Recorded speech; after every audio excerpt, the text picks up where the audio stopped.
In the currency quadrant, taking a look at the March Japanese yen, which did rally from the lowest low that we've seen since January 17th. The yen was higher, then reversed and finished the quiet New York session at virtually unchanged. We're now looking at a string of losses, including 3 of the last 4 sessions and 5 of the last 7.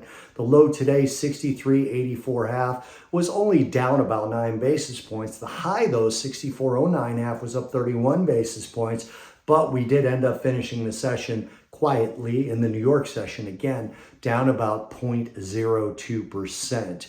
We also had some economic data out of Japan. Month-over-month industrial production in Japan yesterday was stronger but negative, while Tokyo's core CPI was weaker but positive.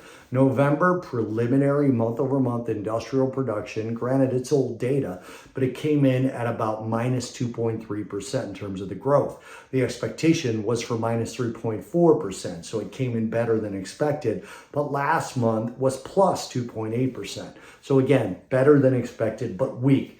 Core CPI out of Tokyo, on the other hand, came in weaker than expected at plus 2.4%, was expected at plus 2.5%, and the last read was plus 2.2%, so it was stronger than that. This is the definition of mixed data, and it helped the low volume, unchanged result of today's yen trading, as mild as it may have been.